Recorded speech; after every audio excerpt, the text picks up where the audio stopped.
And now the state of the district.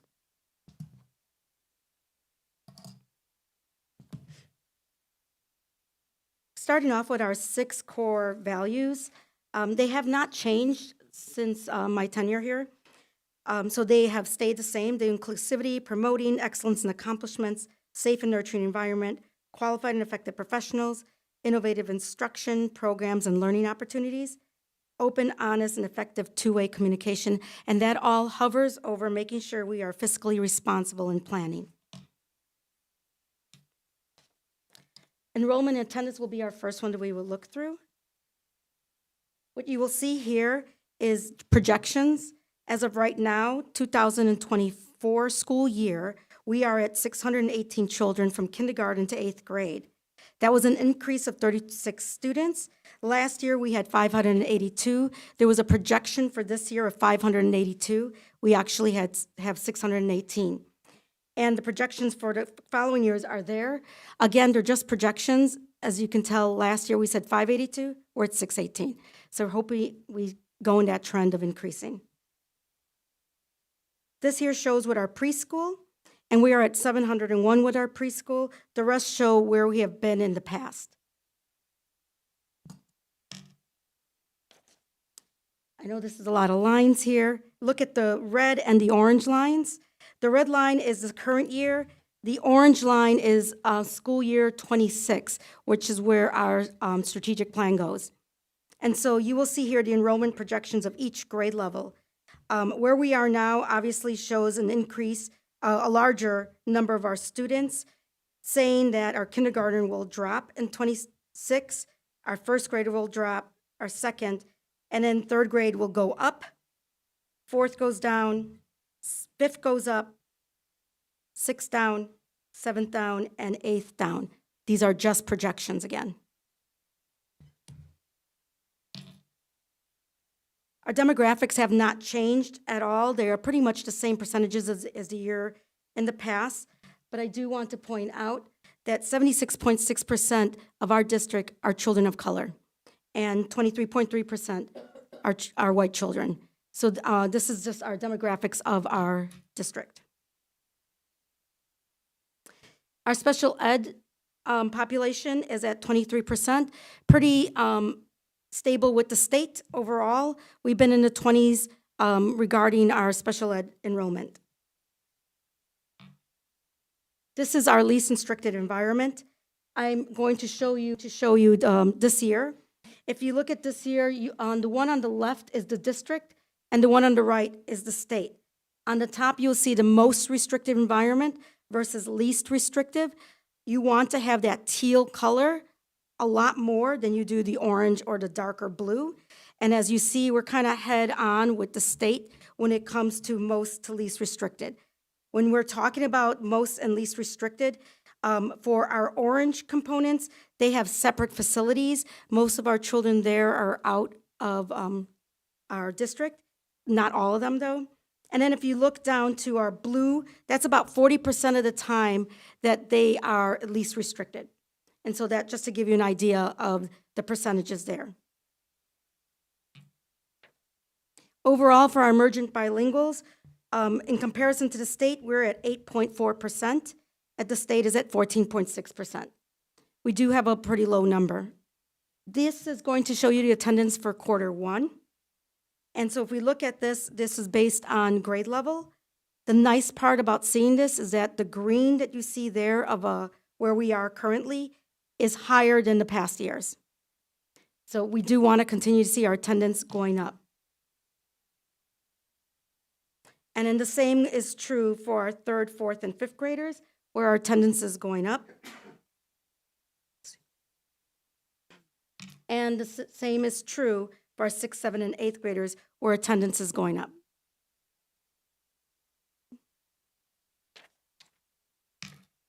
In regards to our average attendance, when we look at subgroups, you will see that attendance is up in all our subgroups as well.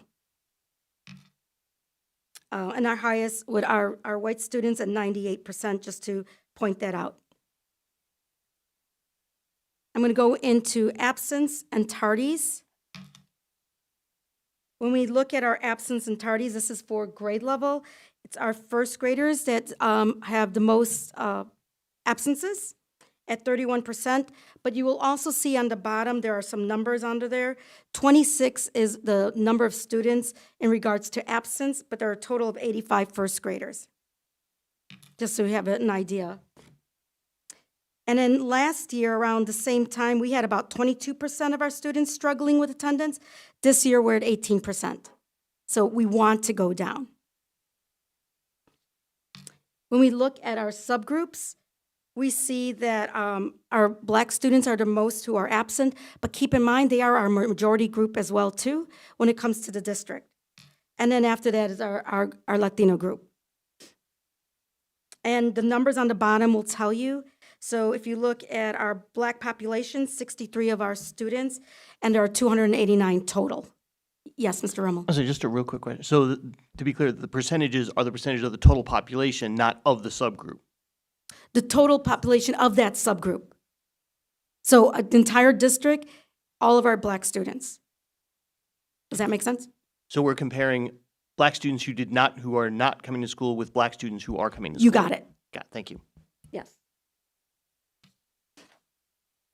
And then this is where we are in regards to absenteeism 10 days or more. This is one that we want to be less than the state. The state is at 28.3%. We are at 26%. If we can make that lighter shade of green lesser, that'd be pretty awesome.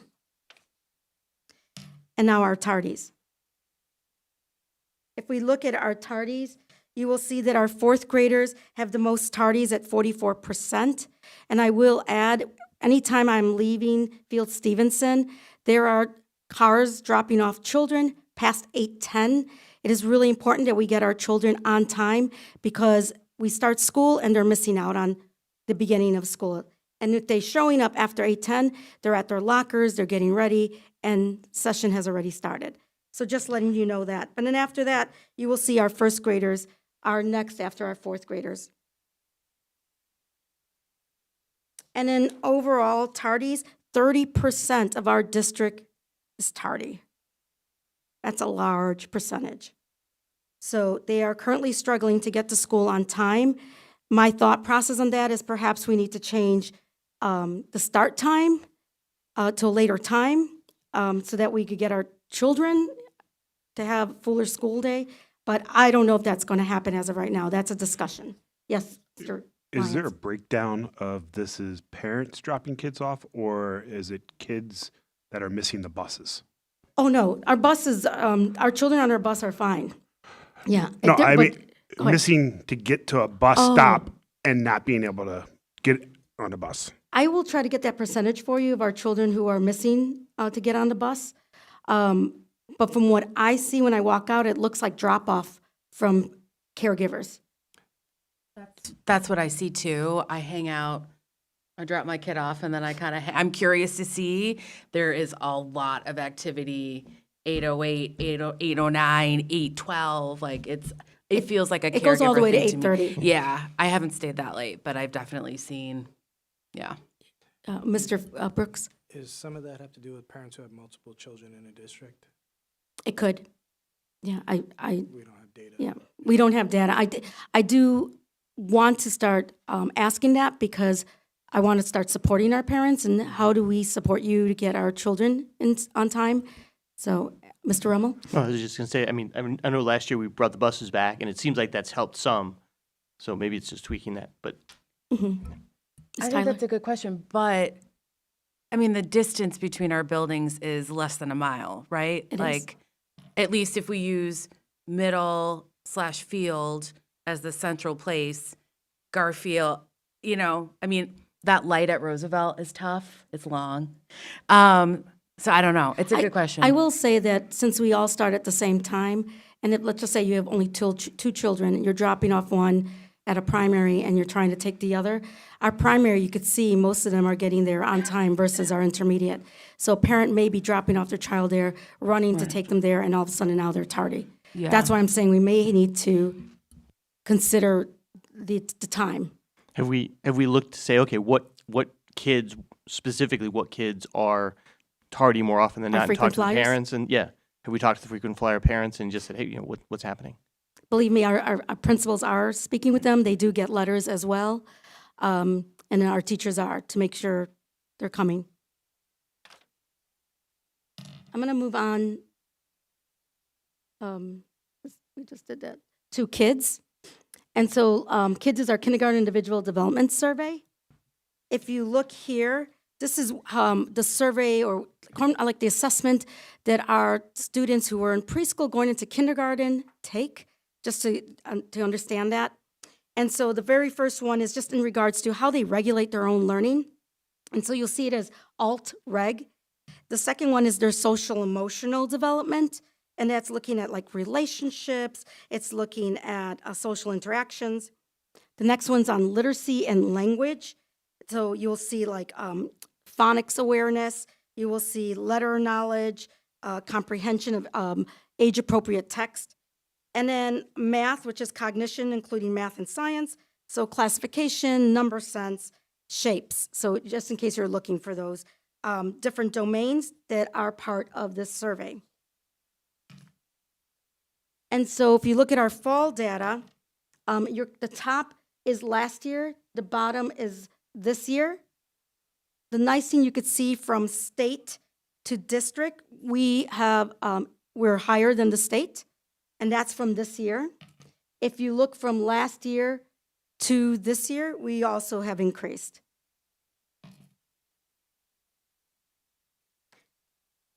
Moving into the percent of students demonstrating readiness in all three areas.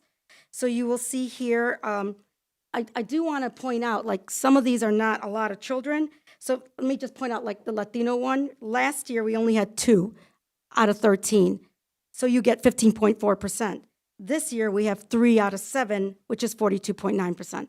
So just, so, it's hard to compare apples to oranges because it's not the same cohort, but this is what we have from one year to the next. We do want to be increasing. Okay, going into our Fast Bridge proficiency, you're going to be looking at the dark blue. The dark blue is where you want to see the longer, the bigger portion of it. And so the red is a school year 22, the orange is school year 23. And again, you want to see the blue larger than the orange and the red. A nice way to look at this too is to look at it as a cohort. So our kindergartners in school year 22 are at 49% proficiency, and then come into fourth grade in school year 23, they're at 42%, but then come in this year, they're at 61% for this school year. And you could do the same for all of them to get the cohorts, rather than comparing it apples to oranges, you're now comparing, seeing how our children are doing year to year. And now this is for math. Same thing, you want to see the blue larger. The nice part about this, you do see it larger in every different grade level. Again, you want to continue looking at the cohorts. I chose first grade this time, so 73% in school year 22 are first graders. When they became second graders, they were at 54. And then when they are now third graders, they're at 80%. Can we go back to the previous slide?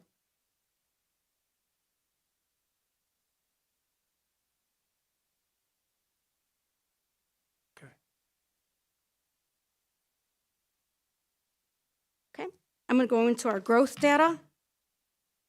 And our growth data, we want to be at either expected growth or higher than expected growth. So yes, you want to be able to see the greens that are on there, but more importantly, in regards to our growth, you want to be able to see the expected growth higher than 70 or 80%. And so you will see here we're at 78% of expected growth, and in each one of our schools, they're higher than 70%. Moving on to grade level, you will notice here that within our grade levels, we're at 78% total. We will look at ones that may be lower or even ones that are higher. Our first grade are 81%. And then if you look at our second grade, there are some of our students that did not meet, or they're lower than expected there. And that's something we want to make sure that we're addressing as well. But overall, we're at 78%. Moving on to our subgroups, our student groups. If we look at this section here, we're at 68%. Obviously, we want to look at every type of subgroup in there. The nice thing about it, you do see some 70s. It is our children with IEPs at 63%, moving them on up. For early math and A math, you will also see for our schools that we are at 72%, getting our Betsy Ross to get over into 70. They're at 61 right now. If we look by grade level, you will see that we are at 72% total, and then making sure that all of our groups should be higher than 70%. 70%. The 67% is coming from our fifth graders, but you will see some blue for our sixth graders there as well, and some yellow in regards to making sure that they get into the expected growth or even higher.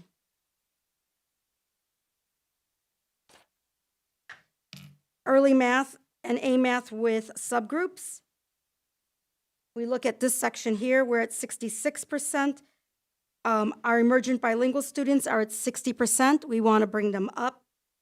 Overall, you will see that the majority of them are over 70%. So then our next steps is to get them to 80.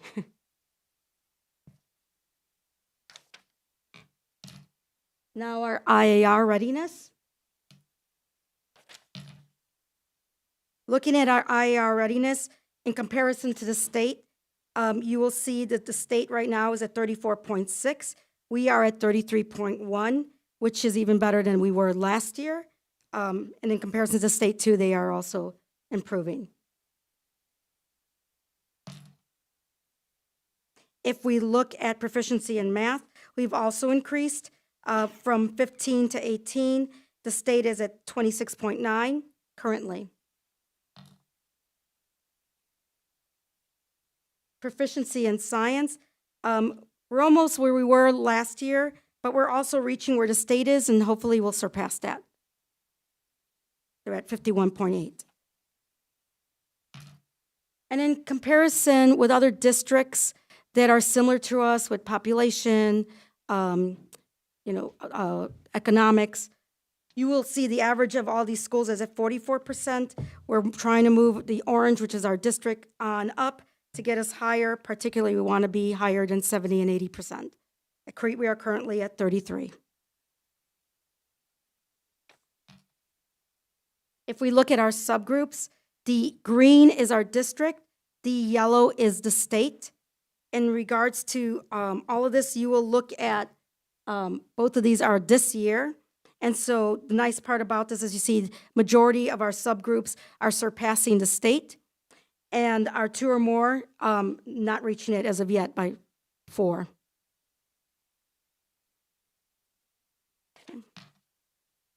How we compare in math, we're pretty much in the same place in the same districts.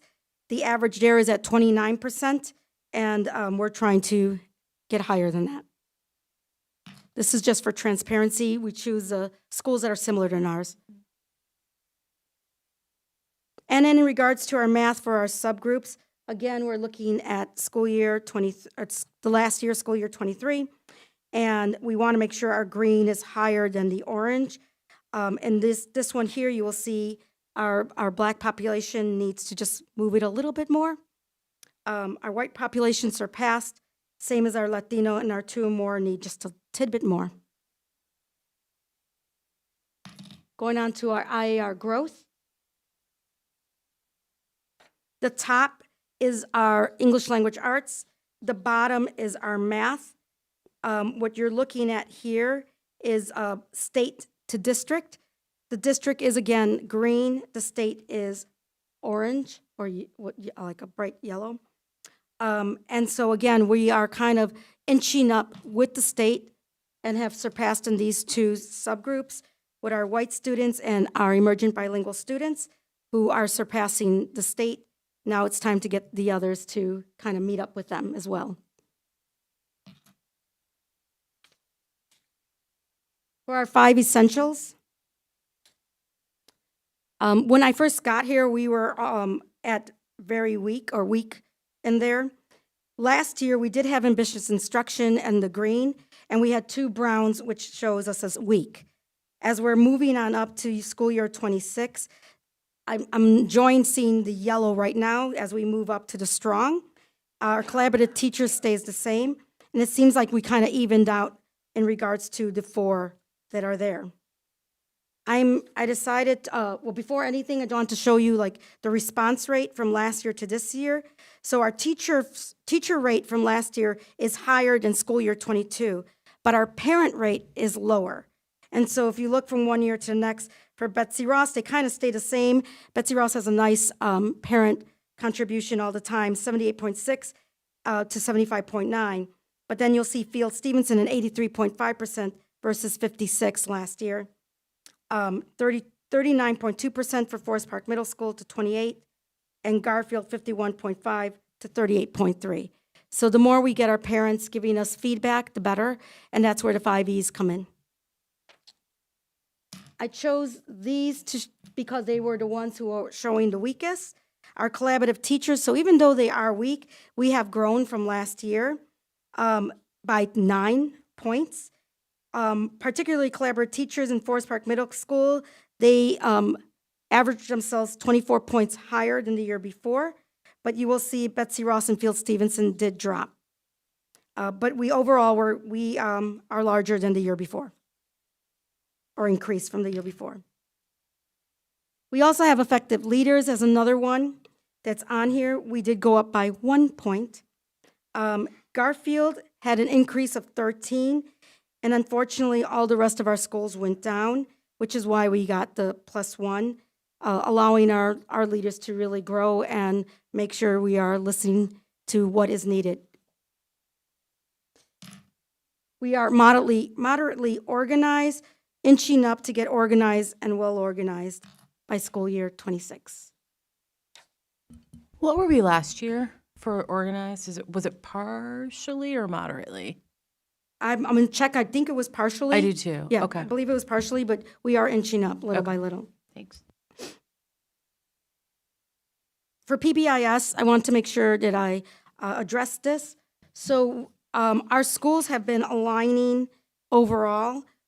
This was mentioned during open house. They do have quarterly celebrations. There's field trips. The focus themes are cool tools that children get exposed to, and they all have check-in and check-outs. In regards to Garfield and Betsy, they do use the 3 Bs: be responsible, be respectful, be safe. They use a lottery or raffle in regards to providing rewards, and also the 3B paws or stars, which are ticket prizes. When we go on to Field Stevenson, they are still continuing the 3 Bs so that they transition from the primary to the intermediate. And our Forest Park Middle School uses ROAR, which is respect, ownership, achieve, and ready. Both schools use PBIS rewards, and they also provide prizes for children to go to the store through the PBIS rewards, and it can be virtual and in person. This is something that's rather new. All of our schools have developed a goal for PBIS. Both Garfield and Betsy are looking at infractions limited to 5% or less per year in student population, and also looking for individuals with multiple fractions that they want to reduce them quarter by quarter. In regards to our Field Stevenson, attendance is a big deal there, so they want to make sure that, based on the questioning chronically truant students, to make sure it's less than 10%. And behavior goal, they are going to be working on that. Since PBIS rewards came in at a later time in the first quarter, they're going to be working on what that goal will be for behavior.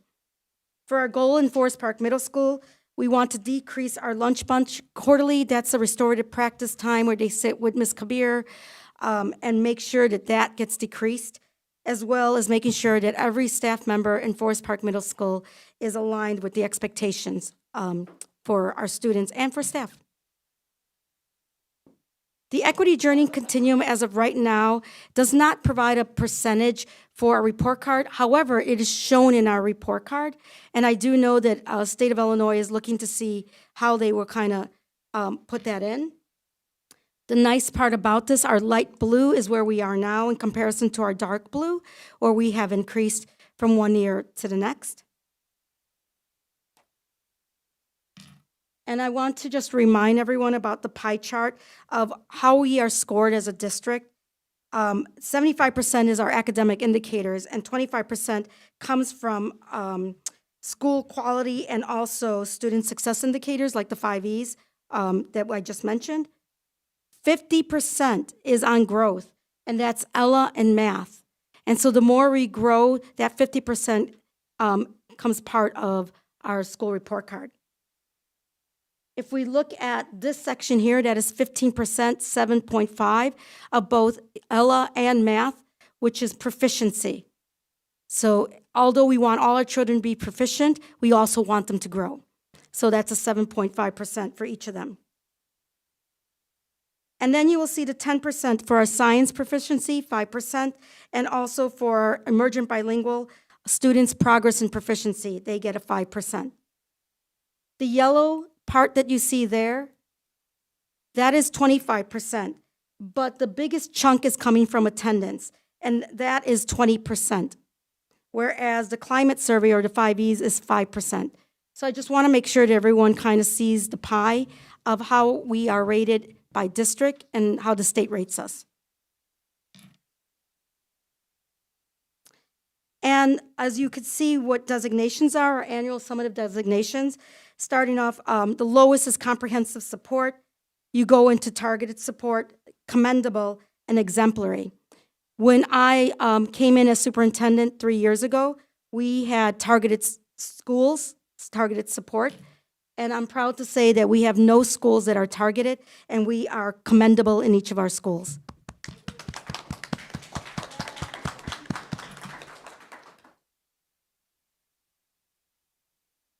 And we can't do this alone. We do have partners, and these partners allow us to kind of look out of the box. I know it seems like a lot, but it's part of our curriculum. It's part of when we start thinking, brainstorming with them, when we're thinking about AI as well. So all of these partners are crucial in regards to how we became commendable and how we're going to be moving on up. If we start thinking of successes from school year 22 to 24, there's a couple of ones that I do want to highlight. Obviously, developing a strategic plan is a big one. Coming here, we did not have one, and having one allows us to measure what we need to do. We also introduced a Rising Voices with our K to 5th grade and included our 8th graders to be ambassadors. We have an alignment to PBIS finally. We have opened up 2 new STEAM labs. We have standard-based systems for 3 to 8th grade in ELA and math now. We have full-day preschool. We developed 7th grade pre-algebra and 8th grade algebra class. We revamped the multi-tiered systems of support and launched EduClimber to support progress monitoring, and in making sure that the Tier 2 and Tier 3 is being addressed in each one of our schools. We also are doing instructional core visits since the start. And we developed student leadership, student voice for each of our schools. If we look at our second priority of family community engagement, it's really important to add that hiring a director of engagement, it was a really important part of why we have the other portions of hiring a parent coordinators, the implementation of Care Solace for social emotional, our unified PTO, they just are wonderful, our back to school picnic every year, our recaps that you receive. We opened up transportation for all our students district-wide. We introduced communication through our Forest Park School District app, and that is Rooms. And then we now have Parent University, that it's virtual and in person. And those are recorded so parents can view them when they want. For talent recruitment and development, our priority there, we've implemented a differentiation for our Protégé and Mentor program. This includes a mentor professional learning pathway that really differentiates for all of our teachers. And then administrators are attended the Leading for Equity Institute along with our board. And then we hired a data strategist, which was huge in regards to becoming data informed, making sure we're data-based, data literate, and goal setting in this culture. We revamped our onboarding with developing of an onboarding guide. We added 4 academic coaches to provide support and coaching and professional learning staff with input from our staff. And then we now have retreats for our admin and district level, and we were about to have our mid-year retreat right before Thanksgiving. if we look at our big picture, which we always show, we want to make sure that we're being transparent of where we are. And so the very first one, we want to really reach the 80% in growth for Ella and math. Here's where we are currently. So Ella, we're at 58%. Math, we're at 64%. For our kids, currently, this is not this year, this is the year before. Once we get this year's, I'm sure that will be higher, but we're at 48% to 55%. Again, we're trying to get at 80. For staff retention, we understand that there is a teacher shortage. There also has been a lot of influx in regards to our district with a lot of new positions, as well as making sure that we're aligning some of our subjects. And so we are at 81%, and I just want to put that out there. We're really struggling with our enrollment. We were ambitious saying 15%, but we did increase by 3.09. And I'm happy to say, oh no, there it is, sorry, 3.09. And I'm happy to say that we have accomplished this one here with having our PTO and also having our parent university. So that's something to celebrate. And we are moderately organized. What's next? Next month, our principals are going to be coming in and sharing our story in regards to their district, their school improvement plans, and what they've been doing and how they are measuring as well. Of all the things that I just showed you, that is what they are doing and why we have our admin meetings with them. Believe me, there's been a lot of brain power amongst all of our principals and our assistant principal and our coaches during that time once a month. And then we're also going to invite our student affinity groups, our student voices, to come up and speak to you of what they are doing in our schools so that you get to hear how their voice is being heard. And now, thank you, and questions. I have a question. Thank you for all that. So I guess my question, because it's a lot of information, is that if you had like 3 wishes for our district, like what would they be in the next, like, let's say the remainder of this school year and into the next one? One overall, Yeah. I understand that we put some ambitious percentages. We want to have high expectations. But honestly, I'm really happy that the fact that we are increasing, and I want that wish to continue. I don't want to become stagnant. I also don't want to decrease. So that's a huge wish for me. I understand that standard-based grading, we are in influx with it. I'll share a little bit more with it. I'm very excited that we actually started it. I want to make sure that our families, our students, and our teachers are aligned with that. We're not there yet. And that's a huge wish that's going to be happening. And then the third one, when it comes to MTSS, particularly with when we finally, if they move into SPED, I want to make sure that they're growing, moving them from Tier 3 to Tier 2 to Tier 1. Tier 1 is going to be our most important one, getting our children there. And then if we do have our children with IEPs or 504s, those goals should be met and they should be growing. Not a question, just something to point out. So first, again, thank you for all of this. There's a lot of data there. One of the things, and for those of you out in the world who are tuning into this, we talk about this every year when we go, or every time we do a State of the District, and for the last several years, with a district as small as ours, every single person has a disproportionate impact. There's a we call it high variability in the data when you look at from a data standpoint. So looking at big swings when you have few people, that's kind of expected. But what I see is we're going in the right direction.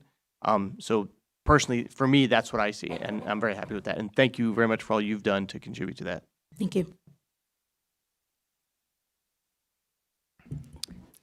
It feels to me like if I were an outsider looking in, I'd be like, wow, cost per student and trips and coaches. And I mean, there's a lot here, right? So I wonder, I would love to see more parent involvement. Like I think about filling out the surveys and getting our kids to school on time. And I'm wondering, is there a way maybe we could have like an event around people filling out the essentials, like a giant Yeah. district pizza party. I don't know what it is, but I don't know that people realize that why not? It takes less than 10 minutes, but also I don't think they understand the power that it has in our Illinois State report card. And people are always like, have you looked at our report card? It's like, well, there are some things that we can absolutely do within the report card. Get our students to school on time and spend 10 minutes filling out the survey. So I'm wondering if we can think creatively around how to help better enable some of those things. I think one of the biggest things that I heard from parents is that if you have a child, let's say at Betsy Ross, and a child at Forest Park Middle Right. School, you have to fill out both. Okay. But the reason you have to fill out both is because there's different experiences happening. Totally. And so filling out one, you're not done. But I get it, surveys, I know when I get them in the email and they tell me I have to fill them out, they're time consuming, but it's totally worth it. And I agree with you with that. Yeah. One of the things that I noticed when you were talking through the scores from the 5Es particularly, and the number that we got back, when I saw that rather large drop in the number we got, but our score still got, for the most part, stayed the same, got a little better, a couple of cases got a little worse. To me, and I'm curious what you think of this, people who have something to complain about will typically, they'll make their voice heard. Hey, I have a concern. Somebody who's happy is less likely to, maybe less likely to share that. So I would love to know, for all the parents who didn't turn in the survey, who did last time, right, that big drop, are those all people who are perfectly happy with the way things are? And if that's you, please fill out those surveys because we need to hear that. Yeah. To I Kira's also point. want to hear from the parents who may be concerned because obviously they make us better leaders in regards to that. And there may be a reason for it as well, too, that we may not be seeing. I think with the addition of the parent coordinators that may help with the surveys, because I know they were, like our last survey, they were calling parents and reaching out to anyone that hadn't completed it. So I predict like the next time we do one, it will be better because you have that direct, because I forgot to do one and someone told me and I was like, oh, because I had started and didn't finish it. So like that was a reminder, like in my head, I was like, I did this survey, but I never completed it. So I think with them calling and reaching out, that more personalized approach, we should see more participation. Do the surveys have to be completed automated? Are they all automated, or can it be?